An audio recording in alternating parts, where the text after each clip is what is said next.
So, Union Cross just got a story update not too long ago, and you know what that means. Lore dumps, theories, and speculation. With these new cutscenes, I thought I'd take the opportunity to retcon some of my past theories, mainly because they were trash, and because it makes for good content. Don't you guys agree? I'll be starting off with revising my time travel theory, mainly because that's the one I find most interesting. Basically, the theory explains how some characters from Union Cross show up in the present of the Kingdom Hearts series. Also, before I forget, all the Union Cross cutscenes I'm using in this video come from KHUX Insider, so if you don't want to spend time playing the games, they upload the cutscenes as they come out, just so you guys know. And if you guys want to help me grow as a channel, I recommend you go check out the original video I made over a year ago. You know, it's not the best video, but you guys can laugh at it, and this way I get some more views, more exposure, and I can make better videos for you guys in the future. Alright then, let me explain how I think Ventus, Lorium, Aurena, Scald, and possibly Ephemere ended up in the present day of Kingdom Hearts.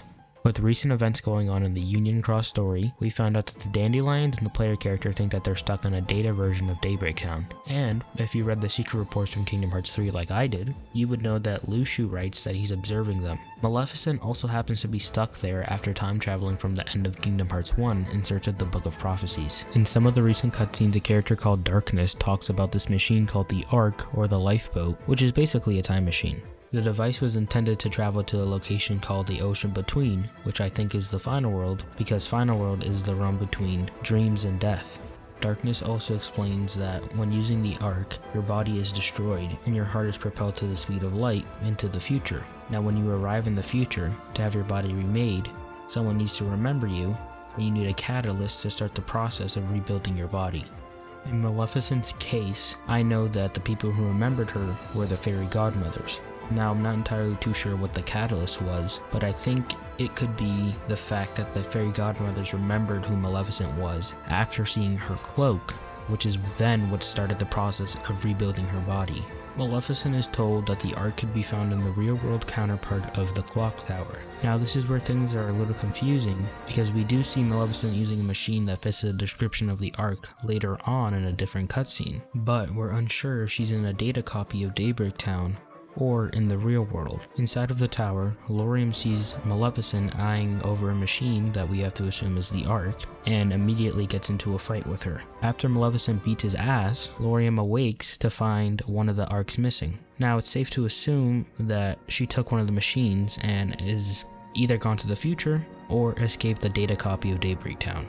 I think it's pretty obvious by now, but for those who haven't caught on yet, I think that the Ark is the machine that these characters use to show up in the present day of Kingdom Hearts. So Lorium will probably tell the other Union leaders about what happened with Maleficent and the machine. They'll investigate the Ark, find out what it does, and end up using it later in the story. Now, this is where things get a little iffy, because we don't have enough information to make a clear timeline of events. We don't actually know if the characters are in a data version of Daybreak Town or the real one, and that's kind of an important piece of information we need to continue building this theory. All we do know for sure is that our 4 or maybe 5 characters will time travel to the future, and the reason I say that is because if you look at Secret Reports 11 and 12, Luxu states that the Union leaders were attempting to cross world lines and succeeded. Now, I do have some possible explanations that could fill in the gaps from Maleficent using the Ark to the Union leaders using the Ark. One possibility is that Darkness is manipulating our characters into thinking that we're in a data copy of Daybreak Town, so they'd find the Ark and try to use it to escape back to the real world. And in this explanation, Luxu would still be able to observe them because they're actually in the real world and not a data copy. There's only one problem I have with this possibility, and it's that Darkness said to Maleficent that the Ark is in the real world counterpart of the clock tower.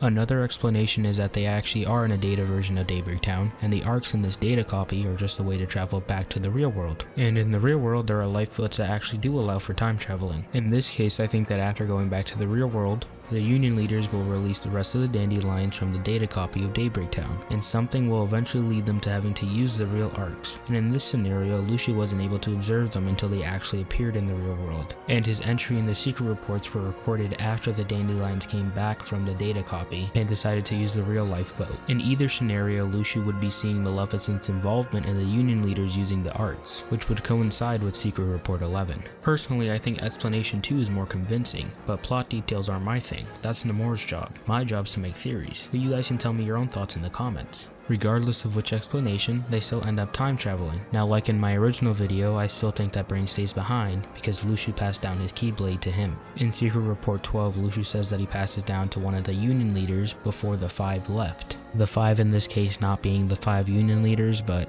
Laurium, Ventus, Skald, Ephemera, and Elrena. And it would make sense for Brain to get the Keyblade because Luciu refers to him as a virus, and I'm pretty sure Luciu would want everything Brain does to be recorded by No Name. So he stays behind and becomes the originator of the Blue Bloods, which is where Elrena comes in because she'll take Brain's spot. The only reason Darkness even helped Maleficent was because he wanted someone in the future that would remember him for when he decided to travel to the future. This is me entirely pulling at straws, but again, plot details aren't my thing. In the midst of them setting up the arc, Brain could become aware of Darkness's plan, probably through Luciu's intervention, and decide to change the destinations of each of the dandelions, sending them to different points in time, which would explain the age discrepancy between some of the characters and when and where they show up. Ventus ends up in an unknown location found by Master Xehanort, Gold ends up in Radiant Garden and is referred to as Subject X by Xehanort, Laurium and Elrena end up turning into nobodies later to be found by Xemnas. This tampering may also have to do something with their memory loss. And then we have Ephemera. He's a strange case because unlike the others, he doesn't have a body, but seems to have his memories because he's able to communicate with the spirits in the Keyblade graveyard and get them to help Sora. So it's entirely possible that he just didn't have a catalyst to have his body remade, so he was just a lone heart. And it's entirely possible that after interacting with Sora, his body is now being reconstructed somewhere in the background and that he's just yet to reveal himself to the other characters. I know that this is a really loose theory and I wish I could make something more concrete, but we just don't have enough info to complete the puzzle. I'm also planning to release some supporting theories talking about Darkness and Brain and like how they're related, as well as an update on who kills Strelitzia.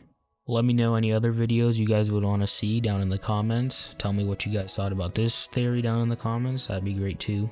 Also, if you want to help me grow the channel, please like and subscribe, and share this video out to any other Kingdom Hearts fans that you know. Alright, thanks for watching, and I hope you guys enjoy the rest of your day.